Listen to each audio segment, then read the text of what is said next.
Estamos, Sí, profesor. profesor. Muy bien, excelente. Bastante frío, ¿no? Demasiado. Profesor, una consulta. Dígame. Sí, profesor, más bien, no sé si me estoy pecando de ¿cómo se llama? Desconocimiento. Cuando usted, profesor, tiene, ¿cómo se llama? 5 horas semanales, y en contraste con lo que especifica el horario, se ve 6 horas, profesor. ¿Nos puede explicar a qué se debe, señor profesor? Porque yo entendía que 5 horas, 5 créditos, 5 horas, ¿no? Pero ahora veo que son 6 horas, ¿no, profesor? A ver, yo tengo 6 horas. Ya, profesor. 6 horas a la semana. Ah, ya, profesor. También estaba viendo que el primer horario era los días jueves. Ahora se ha trasladado al día miércoles, ¿no, señor profesor? Así es. Así es. Señor profesor, por hacer mi horario ya definitivo. Sí, gracias. Sí. Ajá, así es. Sí, Melissa. Profesor, disculpe que le vuelvo a interrumpir, pero quería consultarle si en el caso de la diapositiva que está mostrando, si es que la puede compartir con nosotros, ya que todavía no está habilitado el aula virtual y por ende también usted tampoco puede subirla. Sí, claro. Ahí, por ejemplo, no sé quién va a ser el delegado o la delegada del curso, cómo lo eligen o cómo lo... para poder comunicarme con esa persona y que el delegado o la delegada lo envíe a todos, ¿no? ¿Cómo lo eligen? ¿Cómo lo...? No sé. Sí, como le había comentado en la clase pasada, yo me había propuesto para ser delegada de su curso, si es que mis compañeros estaban de acuerdo. Y usted, claro. No, claro, parte porque tus compañeras así lo... A ver, los leo, sí. Mayoría simple, a ver, ¿cuántos son? 30, no, 29. A ver, los leo. Sí, señor profesor. ¿Estamos de acuerdo? Sí. Ok, perfecto. Melissa, por favor, ¿me escribes un correo? Sí, a L. Cárdenas. Sí, ahora le escribo. Sí, para enviarte material y ahí enviarte todas las indicaciones también para que siempre se las recuerdes a tus compañeros y poder hacer el feedback de la clase. Acuérdense que para la siguiente clase tienen que leer la directiva del Archivo General de la Nación. Ok, entonces, un poco retomando el tema, esta vista me parece interesante lo que dice Luciana Durante, una archivera canadiense de orígenes italianos y que forma parte y preside el grupo de Interpares, ¿no? Sobre la conservación y preservación de documentación electrónica, pero que ya venía trabajando mucho tiempo también, ¿no? Canadá también tiene mucho devenir en materia archivística y gestión documental, entonces aporta mucho a este tipo de cuestiones iniciales, ¿no? Entonces, en resumen, Luciana lo que nos dice es que, pues, como ya hemos visto, la archivística, y en este caso la descripción archivística, ha pasado en el tiempo por diferentes etapas, por diferentes situaciones, acorde a los momentos históricos que le ha tocado vivir, ¿no es cierto? De la descripción, según Durante, dice, desde su surgimiento como práctica archivística, ha estado vinculada a 3 grandes actividades, ¿no? Conservar el significado, mantener el control y proporcionar acceso, ¿no? En otras palabras, ¿qué nos está diciendo? Conservar el significado, mantener el control y proporcionar acceso, ¿no?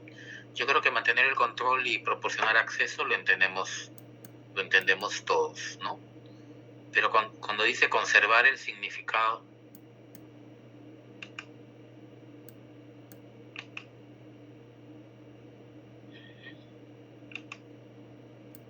Es lo que está hecho, profesor. Lo que está, no se puede cambiar cualquier tipo de información que está ahí, profesor. Claro, no se puede cambiar la información, rescatar, ¿no es cierto? Capturar esa información, esos atributos, esos caracteres que ya hemos dicho que son significativos para después poder entender, poder recuperar, poder controlar de alguna manera, como dice Luciana Durante, ¿no? Esta documentación durante todo su ciclo de vida que le toque seguir, ¿no?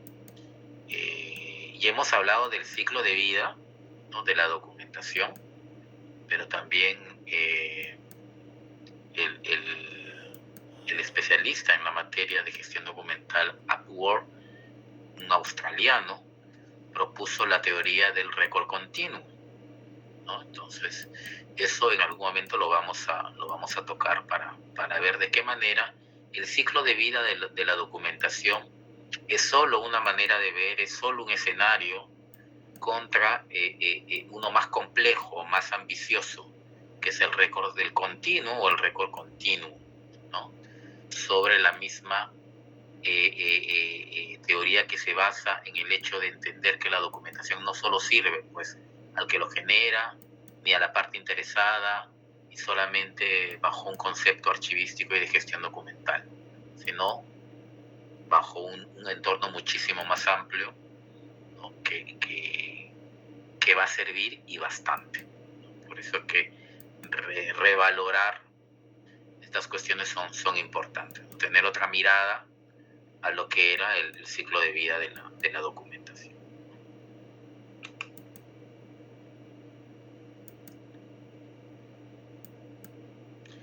Y bueno, finalmente, pues, dentro de lo que fue la evolución de la descripción archivística, ¿no? Nos vamos a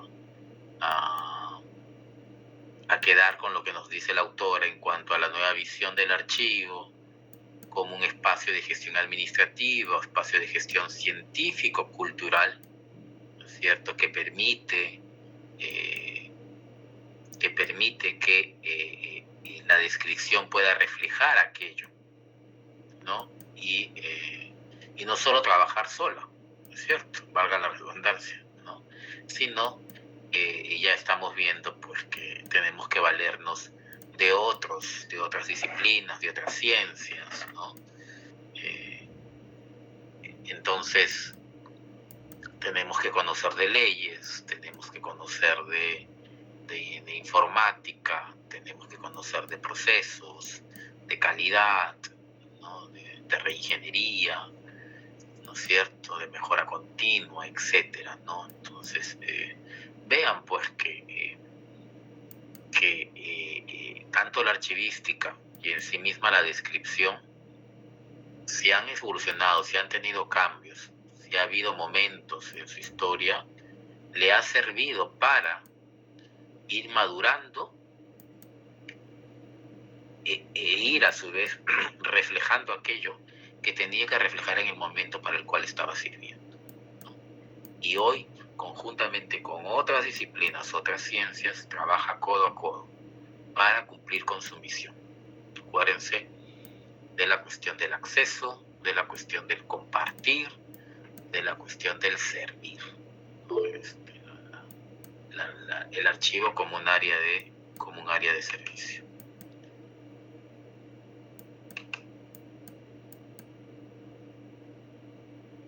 Muy bien. ¿Alguna cuestión hasta aquí sobre la lectura, sobre la primera lectura, que de repente alguno desee compartir, desee mencionar?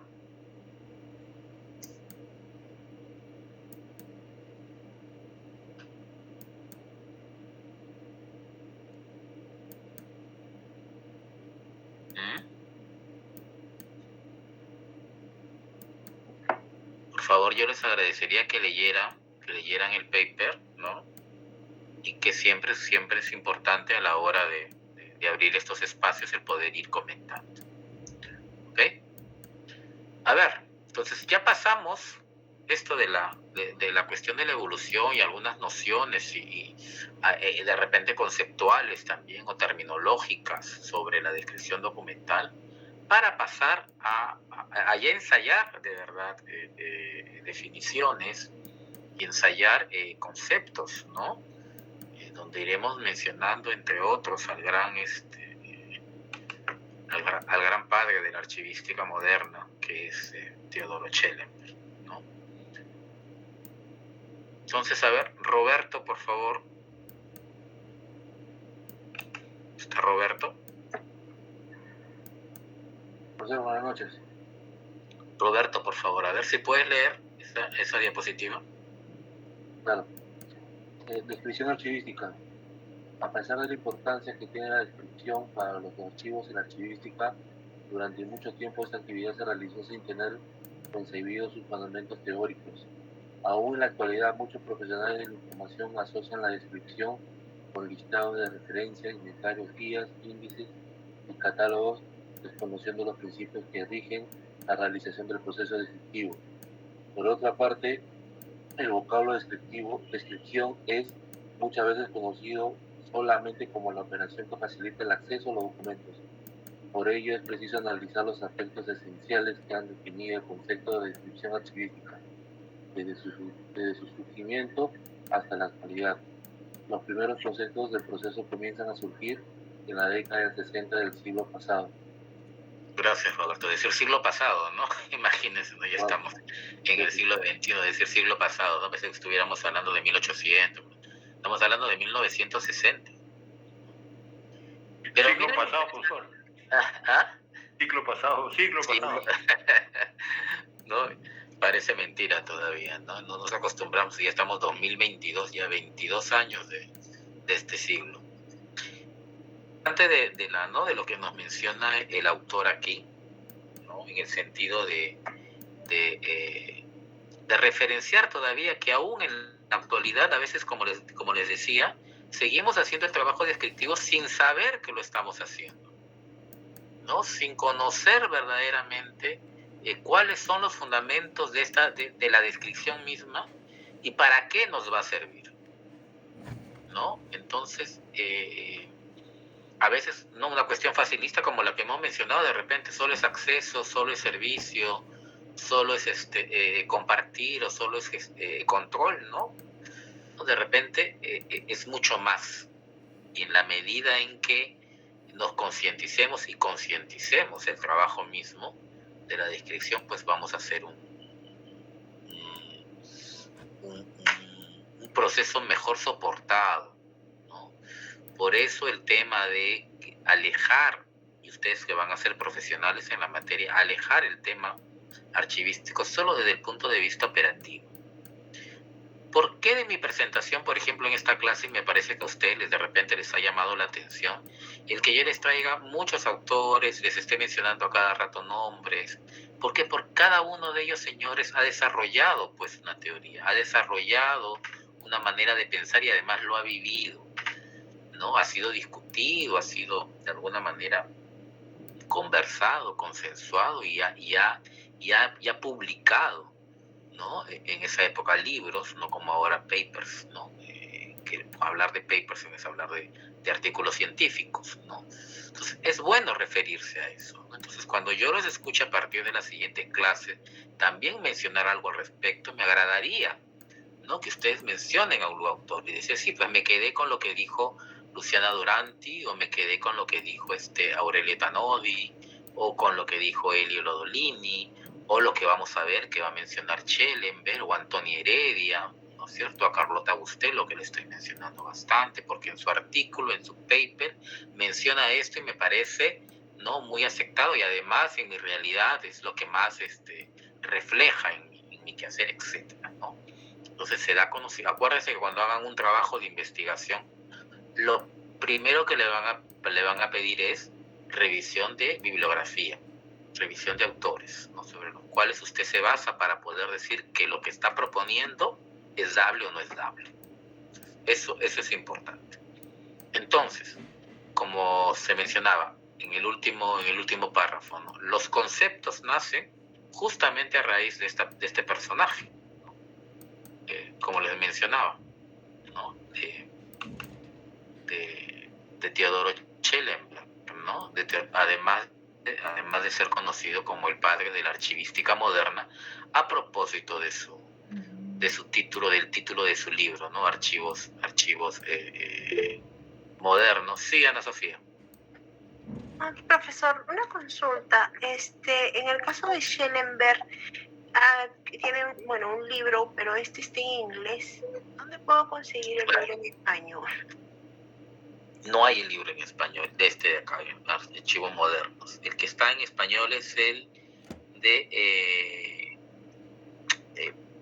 técnicas descriptivas, ¿no? Que es el otro, que además está además es un libro de la Escuela de Córdoba, ¿no? Donde Aurelio Tanodi trabajaba y él hizo ahora vamos a ver lo del tema, ¿no? Okay. Me parece que está en la escuela.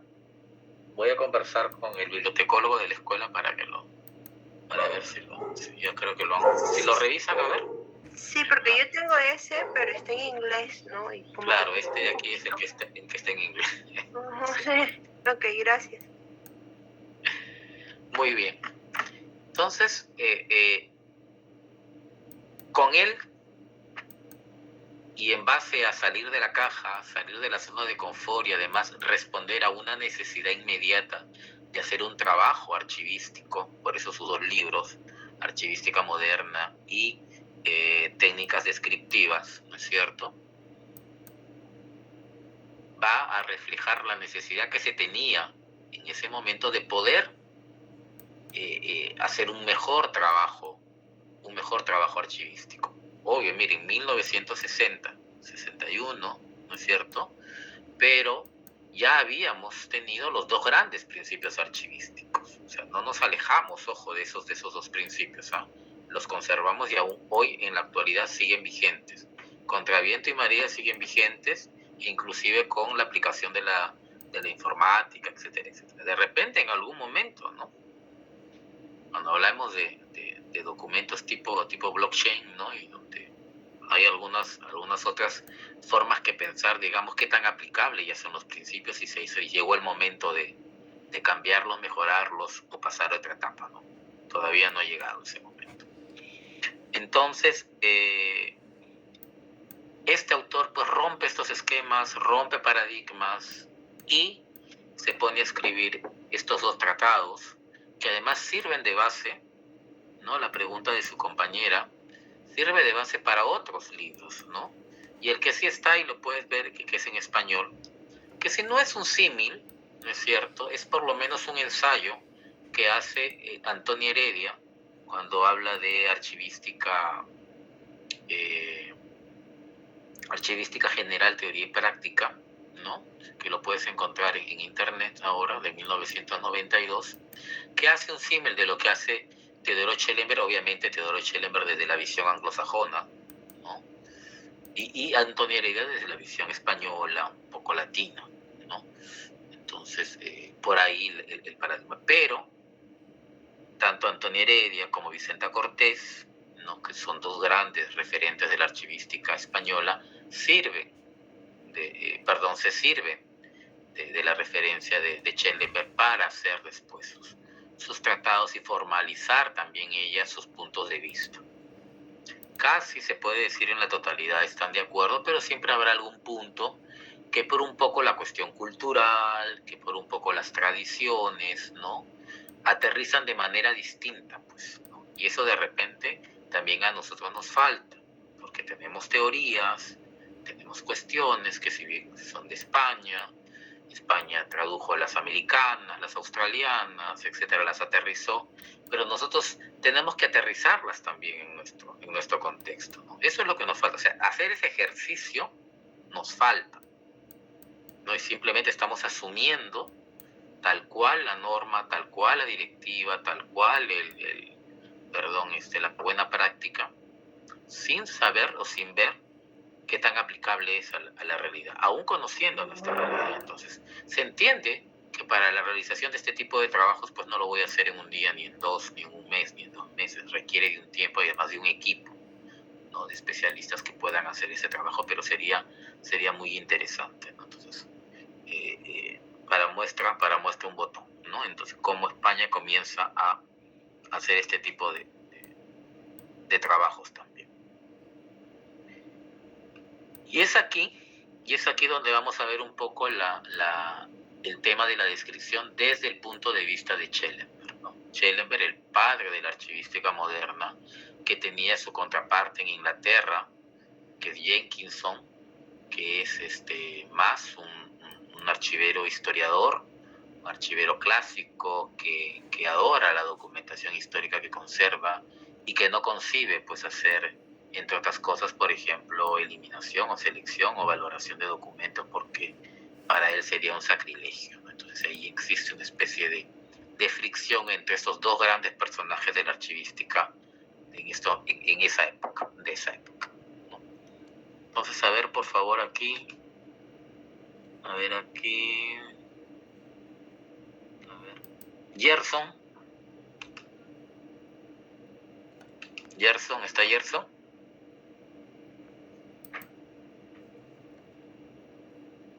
Gerson. Está cenando, Gerson. A ver. Profesor, ¿puedo leer? No, gracias, Víctor. Sí, no te preocupes. No te preocupes, sí. A ver, de todas maneras, para despertarlos tengo que... Sí, profesor, frío. El frío seguramente, sí, me imagino. A ver, Rocío Lisset.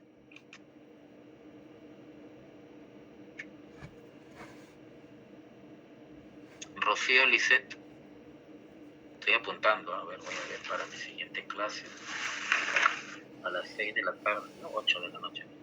Para darle a esos alumnos en primer lugar. Rocío Lisset. ¿Quién más? A ver. Patrick, a ver, por favor. Patrick. ¿Tampoco está Patrick?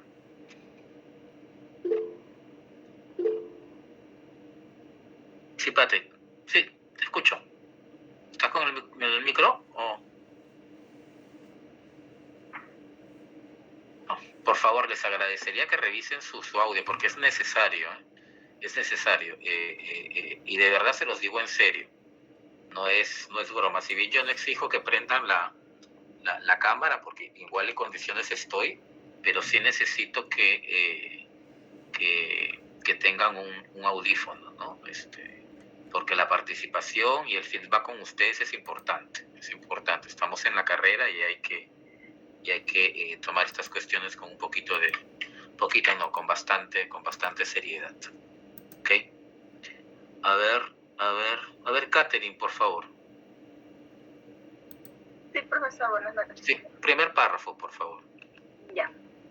En el prólogo de Técnicas Descriptivas, Aurelio Tanodi escribió que era el primer libro de su índole por amplitud y el estudio total del problema descriptivo de la archivalía, en la bibliografía escrita o traducida en castellano.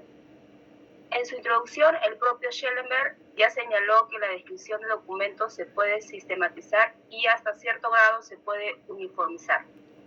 Excelente, gracias, ¿no?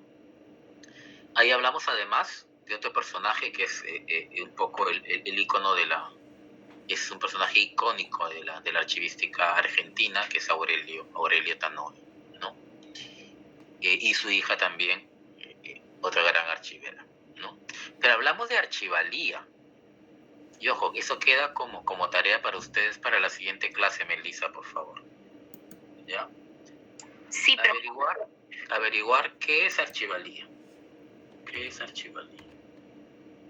O de repente algún diccionario, algún autor lo menciona y lo define y que ustedes lo entiendan.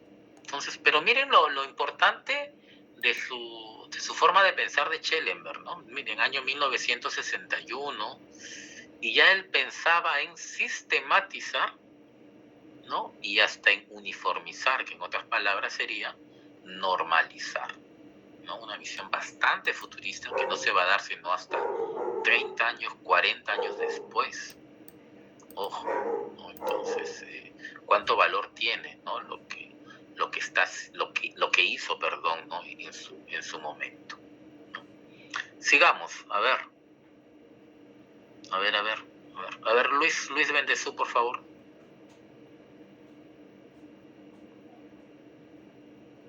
Sí, profesor, buenas noches. Sí, por favor, te escucho. No lo veo muy bien, profesor, porque estoy con un celular y lo veo bien chiquito.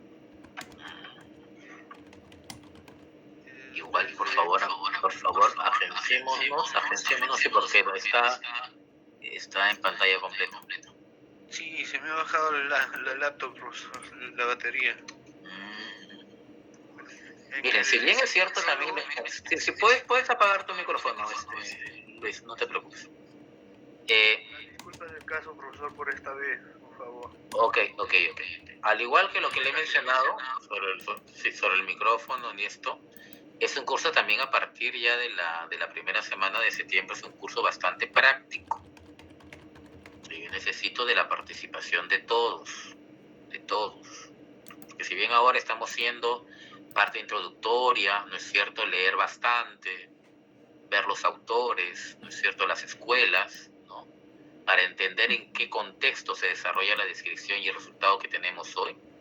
Cuando analicemos los caracteres de los documentos, cuando comencemos a elaborar instrumentos descriptivos y cuando comencemos a elaborar estos instrumentos bajo las normas como ISAT, como ISAR, entonces necesito la participación de todos, porque a todos les voy a preguntar. Entonces ya no va a aplicar el hecho de que no tengo micrófono, no tengo máquina, etcétera. Entonces les agradecería tomar las precauciones del caso.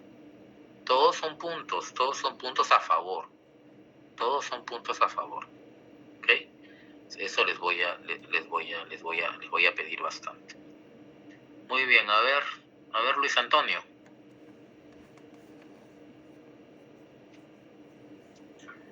Simón, profesor. Buenas noches. Sí. Buenas noches, profesor. Schellenberg, en sus técnicas descriptivas, es obvio que el concepto de catalogación propio de las bibliotecas es sustituido en su obra por el más amplio de descripción. Aboga para ello por la formulación de un programa que abarca la descripción de fondos, series y unidades documentales, aunque utiliza en los términos de grupo, serie y pieza. Siguiendo a Jenkinson, apuesta por usar la palabra catálogo para todos los tipos de escritos que describen documentos. El término guía debería usarse para aquellos que realizan una descripción general de una parte o de una totalidad de los fondos de un repositorio, y el de inventario para las series documentales que integran un grupo documental.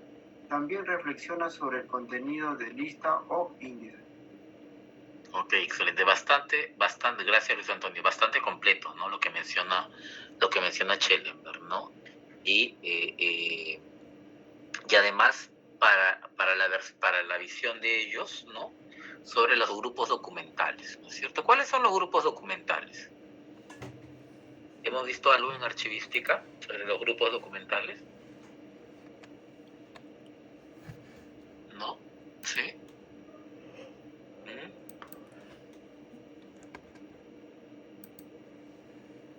¿Hemos visto algo sobre los grupos documentales? Porque es algo que va a incidir Schellenberg, por ejemplo, ¿no? Él va a decir, primero yo tengo que ver cuál es mi unidad de descripción. Y mi unidad de descripción implica por saber qué es lo que voy a describir, ¿no? Entonces yo tengo que estar consciente de conocer, por ejemplo, entre otras cosas, cuáles son las agrupaciones documentales, ¿no? De acuerdo a nuestra legislación, nosotros tenemos... A ver, Patrick, sí, te escucho. Patrick levantó la mano, dice, o qué fue. No. A ver, Ana Sofía, sí. Profesor, disculpe, en relación a grupos documentales se refiere a lo que es fondo, sección y serie. Así es, excelente. Ah, ya, ok. Muy bien. Sí lo hemos visto. Ok, perfecto. Entonces, dentro de nuestra legislación, además, figura eso, ¿no? Fondo, sección y serie, como agrupaciones documentales. El expediente el documento simple no son agrupaciones por como su mismo nombre lo digo, porque no tengo varios expedientes, sino sería la serie. No tengo varios documentos, ¿no? Porque individualmente no hay, no es la forma. Entonces, es un documento, es un expediente, y eso es otro nivel. Pero lo que sí reconocemos son el fondo, la sección, la serie. Eso no inhabilita que exista, obviamente, el subfondo, que exista la subsección, que exista la subserie. Ojo, que además se da. ¿Qué nos dice en la buena práctica? La buena práctica nos dice que seamos lo más simples y menos complicados posible. A veces nos queremos complicar y tenemos una estructura de clasificación tan compleja que al final nosotros mismos lo entendemos. Entonces, no pequemos tampoco en exceso. Pero para Schellenberg, pues él usa términos como grupo, como serie, como pieza documental, ¿no? Y además no les llama a todos instrumentos descriptivos, ¿no? Sino les dice catálogos en general, ¿no? Pero si ya comienza a definir, ¿no es cierto?, cuáles son a lo que llamamos hoy instrumentos descriptivos. ¿Qué cosa es una guía, ¿no? Y qué cosa es un inventario, ¿cierto? Y ahí hay una cuestión clara y clásica que después Antonio Heredia la va a definir muy bien en su libro, ¿no? Cuando comenta sobre la guía y que esta guía describe todo un fondo o parte de él, ¿no es cierto? Y además que puede ser general o puede ser particular, ¿no?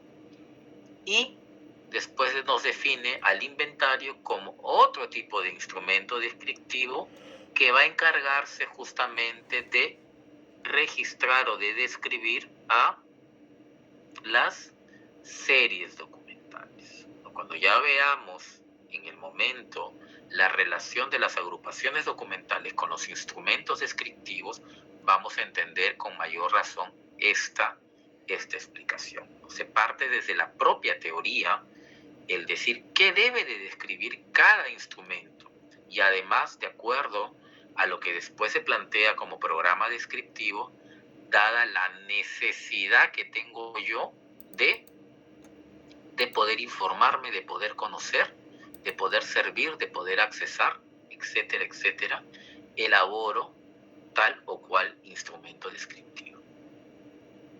Schellenberg es un poquito más exagerado y dice, no, yo primero tengo que elaborar la guía y después elaboraré un inventario. Cuando vemos hoy en día que en la práctica muchos elaboramos inventarios y muy poco elaboramos la guía, ¿cierto? Y de esta forma es la mirada inicial que tiene Schellenberg, ¿no? Sobre la descripción documental y las propuestas que hace, ¿cierto? Es muy, muy interesante en su investigación, en sus propuestas, y que nos han servido, yo diría, hasta el día de hoy. Muy a pesar de la normalización y de las normas de la ICA, ¿no? En el Perú en particular tenemos una fuerte tradición todavía pre-normalización, ¿no? Y hemos hecho, yo diría, muy poco el esfuerzo de aplicar las normas estándar en cuanto a descripción, pero ya es hora, ¿no es cierto? Ya es hora. Y no es que le perdamos el cariño ni el respeto a lo que estos grandes autores han dicho y dicen, y que mucho de lo cual sigue teniendo vigencia, sino hay que dar ya pues el siguiente paso, ¿no? Ser un poco más complejos, más complicados, más exhaustivos en nuestro trabajo descriptivo y poder estar alineado a lo que nos pide el momento de la historia, como hemos visto, ¿no? en el devenir de la descripción a través del tiempo, ¿no? Muy bien. ¿Alguna pregunta? ¿Algún comentario? Entonces, como tarea para la siguiente clase, queda la lectura completa de la primera parte, porque voy a preguntar. Ya hemos pasado toda la parte histórica, ¿no? Evolutiva de la descripción. Aquí está la autora, ¿no es cierto? Más bien a Melissa le voy a pasar 2 o 3 libros, ¿no? para seguir viendo y las páginas que hay que leer, ¿no? El concepto de archivalía, leer también la directiva de descripción de la AGN. Si bien es cierto, todavía le digo leer, ¿no? Cuando ya hablemos de analizar ya va a ser otro tema, ojo, ¿no? Ahorita estamos empezando, entonces por lo menos que hayamos leído, ¿no? Hayamos, ¿no?, repasado un poquito lo que nos quiere decir la norma y para tenerla presente, ¿no? Tenerla presente, que es importante, sobre todo para quienes trabajamos en entidades públicas. El estar al día con la normatividad y con lo que nos dicta el Archivo General de la Nación es nuestro pan de cada día. Ojo, ¿no? ¿Ok? Sí, Natalia. Profe, entonces la tarea para la próxima clase es leer la norma, buscar la definición de archivalía y terminar de leer o explicar, ¿no?, sobre lo que dejó ayer, sobre el capítulo 8 de la descripción archivística, de un antes y un después. ¿Cierto? Así es. Está bien. Listo. Gracias. Perfecto, Natalia. Sí, es justamente lo que ha dicho su compañera Natalia. Que yo sé que hay que leer, yo sé que me imagino que los otros profesores también les estarán dejando, pero es parte, ¿no?, de estudiar la carrera y de profundizar en estos temas, ¿no? Como vuelvo a repetirle, para siempre hablar con base, para siempre sustentar lo que uno trata de defender, ¿no? Sí, Melissa, gracias por estar siempre al tanto de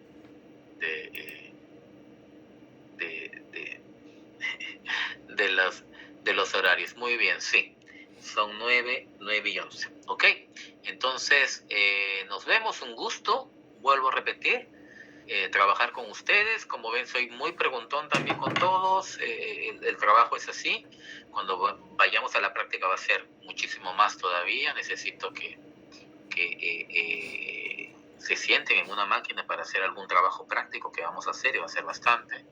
Entonces es importante estar preparados. ¿Okay? Un gusto. Nuevamente los espero la próxima semana, el día lunes. Buen fin de semana. Conmigo, buen fin de semana. Todavía tiene Buen fin de semana, profesor. Gracias. Okay. Gracias, profe.